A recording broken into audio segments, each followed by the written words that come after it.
ఇవాళ మన స్టూడియోలో ప్రముఖ ఆధ్యాత్మికవేత్త, ఆస్ట్రాలజర్ బ్రహ్మశ్రీ సుభాష్ శర్మ గారు మనతో ఉన్నారు. గురుగారితో మాట్లాడదాం. గురుగారు నమస్కారం. శ్రీమాత్రేనమండి. ఫిబ్రవరి మాసంలో మిథున రాశి వారికి ఎలాంటి ఫలితాలు ఉండబోతుంది గురుగారు? గ్రహస్థితి ఎలా ఉంది? ఎలాంటి రెమెడీస్ చేసుకుంటే బాగుంటుందంటారు? తప్పకుండా తెలియజేస్తాడు. ముందుగా ప్రేక్షకులందరికీ శ్రీమాత్రే నమః, శ్రీ గురుభ్యో నమః. ఇక్కడ మిథున రాశి వారికి 12వ స్థానంలో గురు సంచారం, 9వ స్థానంలో శని సంచారం, జన్మస్థానంలో కుజు సంచారం జరుగుతుంది. జన్మస్థానంలో కుజుడి యొక్క సంచారము చేత కోపం, ఆవేశం విపరీతంగా రావడం జరుగుతుంది. అప్పులు విపరీతంగా చేసుకుంటారు. అంటే అప్పుల బాధలు ఎక్కువయ్యేటటువంటి అవకాశము మిథున రాశి వారి యొక్క జాతకంలో కనబడుతుంది. అంటే ఆర్థిక కొరత చాలా ఎక్కువగా ఏర్పడుతుంది అని అర్థము. అది అప్పుల వల్ల కావచ్చు, లేదా వాళ్ళు పెట్టుకున్నటువంటి ఖర్చుల వల్ల కావచ్చు, లేదా ఇతరులకు డబ్బు ఇచ్చి మోసపోయేటటువంటి తీరు కావచ్చు, ఏదైనా కావచ్చు. అంటే ఆర్థిక పరిస్థితులు అనేటువంటి దెబ్బతినేటటువంటి అవకాశము మిథున రాశి వారి యొక్క జాతకంలో కనిపిస్తూ ఉంటుంది. అలాగే 12వ స్థానంలో గురు సంచారం వల్ల ఖర్చులు విపరీతంగా పెడుతూ ఉంటారు. దుబారా ఖర్చులు ఎక్కువైపోతాయి. దుబారా ఖర్చులు, పెట్టిన దానికి 10 సార్లు ఖర్చులు పెట్టడము, లేదా వ్యసనాల పాలు కావడము, పరస్త్రీ వ్యామోహం చెందడము, ఇలాంటివి ఎక్కువగా జరిగేటటువంటి అవకాశం మిథున రాశి వారి యొక్క జాతకంలో కనిపిస్తున్నాయి. అందులోనూ ఇప్పుడున్నటువంటి గ్రహ సంచారం రీత్యా ఈ ఫిబ్రవరి మాసం అనేటటువంటిది వాళ్ళకు చాలా నష్టపరిచేటటువంటి అవకాశాలు ఎక్కువగా ఉంటాయి. అందుకే కాస్త జాగ్రత్తగా ఉండేటటువంటి ప్రయత్నం చేసుకోవాలి. అలాగే మిథున రాశి వారికి కూడా 9వ స్థానంలో శని సంచారం, భాగ్యస్థానంలో శని సంచారం అనేటటువంటిది వీళ్ళకు ఉన్నటువంటి అదృష్టాన్ని కూడా దూరం చేస్తూ ఉంటుంది. అంటే ఎగ్జాంపుల్గా చెప్పాలంటే, ఈ రోజున నాకు ఏదైనా అదృష్ట యోగం కలిసి వచ్చే అవకాశం ఉంది అని మనం చాలా ఎదురు చూస్తూ ఉంటాం. లేదు అదే ఒక వ్యక్తి ద్వారా మనకు డబ్బులు వస్తాయని చెప్పి ఆశపడుతూ ఉంటాము, లేదా ఇతను ఒక వ్యక్తి ద్వారా మనకు ప్రమోషన్ వస్తుంది అని చెప్పి ఆశపడుతూ ఉంటాము. ఇలా ఆశపడుతుంటాము, అది చేతి దాకా వచ్చి చేయి జారేటటువంటి అవకాశాలు ఎక్కువగా మిథున రాశి వారి యొక్క జాతకంలో కనిపిస్తూ ఉంటాయి. కనుక మిథున రాశి వారు వీలైనంత వరకు జాగ్రత్తగా ఉండేటటువంటి ప్రయత్నం చేసుకోవాలండి. ఆరోగ్యపరంగా ఎలా ఉండబోతుంది గురుగారు మిథున రాశి? ఆరోగ్యపరంగా కూడా కాస్త వీళ్ళు ఇబ్బంది పడేటటువంటి అవకాశాలు ఎక్కువగా ఉంటాయి. అంటే చర్మ సంబంధితమైనటువంటి వ్యాధుల ద్వారా కావచ్చు, లేదా ఉదర సంబంధితమైనటువంటి వ్యాధుల ద్వారా, లేదా మెదడుకి సంబంధించినటువంటి వ్యాధుల ద్వారా వీళ్ళు ఎక్కువగా ఇబ్బందులు పడేటటువంటి అవకాశము వీళ్ళ జాతకంలో కనిపిస్తుందండి. అందుకే వీళ్ళు వీలైనంత వరకు ఆరోగ్య విషయంలో చాలా జాగ్రత్తలు పాటించాల్సి ఉంటుంది. యోగా లాంటివి కానీ, వ్యాయామం లాంటివి కానివ్వండి, ఇవి ఎక్కువగా చేసుకునేటటువంటి ప్రయత్నం చేసుకోవాలి. ఎందుకంటే ఆరోగ్య భంగం వీళ్ళ జాతకంలో ఆల్మోస్ట్ 2019 నుండే ప్రారంభమైంది. ఆ 2019 నుండి ప్రారంభమైంది కాబట్టి వీళ్ళు ఇప్పుడున్నటువంటి ఈ ఫిబ్రవరి మాసంలో ఇంకా సఫర్ ఎక్కువగా అవుతూ ఉంటారు. కనుక వీలైనంత వరకు జాగ్రత్తగా ఉండే ప్రయత్నం చేసుకోవాలి. బయట ఫుడ్ అస్సలు తినకూడదు. ఆయిల్ ఫుడ్ మానేసేయాలి. వీలైనంత వరకు ఈ బయట దొరికేటటువంటి జంక్ ఫుడ్లు ఉంటాయి కదా, అలాంటివి తినకుండా ఉండి మంచి బలిష్టమైనటువంటి ఆహార పద్ధతులు, డ్రై ఫ్రూట్స్, పళ్ళు, పలహారాలు ఎక్కువగా తీసుకుంటే కనుక కొంచెం ఆరోగ్యం మెరుగయ్యేటటువంటి అవకాశం కనిపిస్తుందండి. ఉద్యోగస్తులకు, వ్యాపారస్తులకు ఎలా ఉండబోతుంది ఈ మాసం? ఉద్యోగస్తులకు అంతంత మధ్యమ ఫలితాలు ఉంటాయి. అంత హై పొజిషన్, అంత లో పొజిషన్ ఏం లేదు. జీవితం నడుస్తుంది అంటే నడుస్తున్నది అన్నట్టుగానే ఉంటుంది తప్ప మనకు ప్రమోషన్ వస్తుంది అని చెప్పేసి కానీ, లేదా ఏదో అదృష్ట యోగం కలిసి వస్తుందని కానీ ఏమీ ఆశించేటటువంటి అవకాశం అయితే వీళ్ళ జాతకంలో కనిపించదు. వీళ్ళ జాతకం అంటే ఖర్చులు అధికంగా ఉంటాయి, ఆదాయం తక్కువగా ఉంటుంది. కాబట్టి అంటే సంపాదించేటటువంటిది 10,000 అయితే ఖర్చు పెట్టేది 20,000 వరకు ఉంటుంది. అంటే 10,000 మైనస్లోనే ఉంటారు. కనుక వీలైనంత వరకు జాగ్రత్తగా ఉండేటటువంటి ప్రయత్నం చేసుకోవాలి. ఆలోచనలు అస్సలు చేసుకోవద్దు. విపరీతంగా ఆలోచించేటటువంటి తత్వం ఉంటుంది. అనవసరమైనటువంటి ఈ చెత్త చెదరవంతా మైండ్లోకి తీసేయాలి. లేదు అని అంటే కనుక అది నిండిపోయి అది మనిషిని డిప్రెషన్లోకి తీసుకొని వెళ్తుంది. కనుక డిప్రెషన్లోకి వెళ్ళొద్దు. అనవసరమైనటువంటి విషయాలు అస్సలు ఆలోచించకూడదు. నీ పనేంటి, నీ వ్యవహారం ఏంటి, నీ జీవితం ఏంటి, ఇది మట్టుకే ఆలోచన చేసుకునే ప్రయత్నం చేసి, ఒకవేళ డబ్బులు మనకు అదృష్టం కొలది వస్తే కనుక అవి దాచుకునేటటువంటి అవకాశం చేసుకోవాలి. లేదా సేవింగ్స్ లాంటివి కానీ, లేదా బ్యాంకులో వేసుకోవడం కానీ చేసుకోవాలి. అత్యవసరమైనటువంటి పరిస్థితి ఉన్నప్పుడు మాత్రమే ఆ డబ్బులు వినియోగించుకోవాలి తప్ప అనవసరమైనటువంటి దుబారా ఖర్చులకు మాత్రం వినియోగించుకోకుండా ఉంటే వాళ్ళ జీవితం బాగుంటుందండి. విద్యార్థులకు ఎలా ఉంటుంది గురుగారు? అలాగే విదేశాలకు వెళ్ళాలనుకుంటారు, అటువంటి వారి పరిస్థితి ఎలా ఉండబోతుంది? విదేశాలకు వెళ్ళేటటువంటి యోగం అయితే ఇప్పుడు వీళ్ళ జాతకంలో కనిపించదు.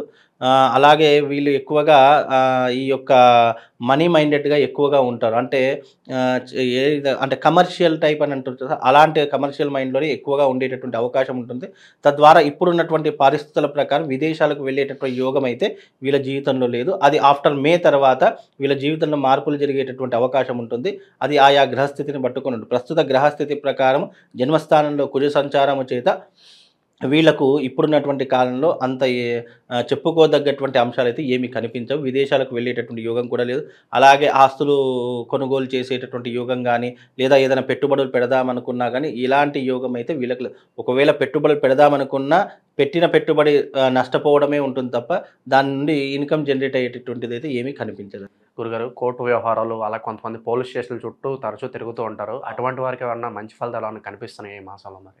ప్రస్తుత మాసంలో అయితే ఇంకా అవి రెట్టింపు అయ్యేటటువంటి అవకాశాలే ఉన్నాయి తప్ప, ఈ మాసంలో అయితే ఏమి కనిపించడం లేదు. ఎందుకంటే జన్మస్థానంలో కుజ సంచారము చేత వీళ్ళేంటంటే తొందరపడి నిర్ణయాలు తీసుకోవడము, మనకేదైనా ఈ రోజున పని అయిపోతుంది అనుకున్న సమయంలో వీళ్ళు ఏదో ఒక పెంట నెత్తి మీద పెట్టుకోవడము, ఇలాంటివి అంటే తొందరపడి నిర్ణయం మాట్లాడుకోవడము, లేదు హామీలు ఇచ్చేయడము, ఇలాంటివి ఎక్కువగా చేస్తారు. తద్వారా ఏమవుతుందంటే ఈ గంటలో అయ్యే పని కూడా 10 గంటలు ప్రొలాంగ్ అవుతూ ఉంటుంది. అంటే ఒక రోజులో కావాల్సిన పని ఒక నెల వరకు పొడిగించేటటువంటి అవకాశం వీళ్ళే చేతులారా పాడు చేసుకుంటారు గనక, వీళ్ళకి ఇప్పుడున్నటువంటి ప్రస్తుత కాల ప్రకారం ఎలాంటి కూడా శుభయోగాలు అయితే వీళ్ళ జాతకంలో కనిపించడం లేదండి. గురుగారు ఇంకా మెరుగైన ఫలితాలు పొందడం కోసం ఈ రాశి వారికి ఏదైనా పరిహారాలు ఉంటే తెలియజేయండి గురుగారు. ముఖ్యంగా ఈ రాశి వారికి ఏదైనా పరిహారాలంటే, ఇప్పుడు అంటే వీళ్ళ జాతకంలో గురువు బాగాలేడు, శని బాగాలేడు, కుజుడు జన్మస్థానంలో ఉన్నాడు. ఇవన్నిటికీ కారణం ఏమిటి అంటే గనక జాతక రీత్యా వీళ్ళకు ఉన్నటువంటి గ్రహ దోషాలు ఇంకా పెరిగేటటువంటి అవకాశాలు ఉన్నాయి తప్ప తగ్గేటటువంటి అవకాశం లేదు. కాబట్టి మిథున రాశి వారు ఈ 2వ తారీఖు రోజున వసంత పంచమి వస్తుంది కదా, మన హైదరాబాద్ పట్టణంలో నా ఆధ్వర్యంలో చక్కగా రాజశ్యామల యాగం నిర్వహించడం జరుగుతుంది. ఆ రాజశ్యామల యాగంలో వచ్చి పాల్గొనండి. ఎవరైతే రాజశ్యామల యాగంలో పాల్గొంటారో వాళ్లకు శివశక్తి స్ఫటికలింగం ఒకటి ఇస్తాను, ఒక కరంగలి మాల, ఒక ప్రవాళ గణపతి వాళ్లకు అమ్మవారి యొక్క ప్రసాద రూపకంగా వాళ్ళకు అందజేస్తాను. ఈ యొక్క శివశక్తి లింగాన్ని ప్రతిరోజు పూజించుకునేటటువంటి అవకాశము, కరంగలి మాల, ప్రవాళ గణపతి 2 మెడలో వేసుకునేటటువంటి అవకాశము వాళ్ళకు కల్పిస్తాను. తద్వారా వీళ్ళకి ఏంటి అంటే ఉన్నటువంటి రాబోయేటటువంటి గ్రహస్థితులు కానివ్వండి, లేదు అంటే రాబోయేటటువంటి నెగిటివ్ ఇంపాక్ట్ నుండి వీళ్ళు కొద్దిగా బయటపడడానికి, అధిగమించడానికి, పరమేశ్వరుడి యొక్క అనుగ్రహం పొందడానికి ఈ 3 వస్తువులు ఎవరైతే ఈ యొక్క వసంత పంచమి రెండో తారీఖు రోజు రాజశ్యామల యాగంలో పాల్గొంటారో ప్రతి ఒక్కరికి కూడా ఈ 3 వస్తువులు వాళ్లకు అమ్మవారి యొక్క ప్రసాద రూపకంగా అందించడం జరుగుతుందండి. ముఖ్యంగా ప్రతి రాసుల వారికి ఏంటి అంటే గనక చాలా మట్టుకు ఇప్పుడు వచ్చినటువంటిది మహాకుంభమేళ, 144 సంవత్సరాల తర్వాత వచ్చినటువంటి మహాకుంభమేళ. ప్రతి ఒక్క రాశి వారు తప్పకుండా మీ యొక్క జన్మ జాతకం ఎలాగైనా ఉండండి, నీచంగా ఉండని, అదృష్టయోగంగా ఉండండి, ఎలా ఉన్నా సరే మీరు ఈ సంవత్సరం చేయవలసింది ఏంటి అంటే కుంభమేళ జరుగుతుంది ప్రయాగరాజ్లో. అక్కడ సంగమ తీరం ఉంటుంది. ఆ సంగమ తీరంలో ప్రతి ఒక్కరూ కూడా గంగా స్నాన విధిని ఆచరణ చేసుకోండి. ఎందుకంటే ఇది చాలా అరుదైనటువంటి రోజులు.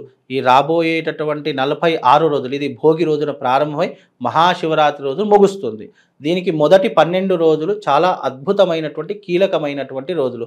భోగి రోజున చేసుకునేటటువంటిది పుష్య స్నానం అని చెప్తూ ఉంటారు. అలాగే మకర సంక్రాంతి రోజున చేసేటటువంటి స్నానం చాలా విశేషమైనటువంటిది. అలాగే మౌని అమావాస్య 29వ తారీఖు రోజున వస్తుంది. అది కూడా చాలా విశేషమైనటువంటిది. కోట్లాది మంది భక్తులు ఆ రోజున వచ్చి స్నానం ఆచరిస్తూ ఉంటారు. అలాగే అఘోరాలు, నాగసాధువులు, ఇలా ఎంతోమంది కోట్లాది మంది వచ్చి స్నానం ఆచరిస్తూ ఉంటారు. ఎందుకు ఇంత పరమ పవిత్రమైంది అంటే అమృత బిందువులు పడినటువంటి స్థలం అది. మామూలుగా క్షీరసాగర మథనం జరిగినప్పుడు ఎప్పుడైతే ఆ యొక్క గరుకుమంతుడు ఆ యొక్క అమృత కలశాన్ని తీసుకొని వెళుతూ ఉంటాడో అప్పుడు దాని నుంచి 4 బిందువులు పడ్డాయి. అవి 4 పుణ్యక్షేత్రాలుగా మారి ప్రజలందరికీ కూడా, భక్త మహాకోటికి అందరికీ కూడా పరమ పవిత్రమైనటువంటి నదీ తీరాలుగా మన హరిద్వారు, ఉజ్జయిని, ప్రయాగరాజు ఇవన్నీ కూడా చాలా పరమ పవిత్రమైనటువంటి క్షేత్రాలు. కాబట్టి ఇప్పుడు మనకు వచ్చినటువంటి ఈ యొక్క నదీ తీరంలో ప్రయాగరాజులో మహాకుంభమేళ ప్రారంభమైంది కనుక అందరూ కూడా ప్రతి ఒక్క రాశి వారు వెళ్ళి అక్కడ స్నానం ఆచరించండి. వీలైతే అక్కడ నుంచి కాస్త నీళ్లు తీసుకొని రండి, మీ ఇంట్లో దాచుకోండి. మనకి ఏదైనా అశుభం జరిగినప్పుడు కానీ, ఇంట్లో ఏదైనా మైలా ముట్టు జరిగినప్పుడు కానీ ఆ నీళ్లు చల్లుకున్నా మనకు దోషం పోతుంది. కాబట్టి అందరూ కూడా కుంభమేళకు వెళ్ళి స్నానం ఆచరించండి. ఆ యొక్క పరమశివుడి యొక్క అనుగ్రహాన్ని అందరూ కూడా పొందండి.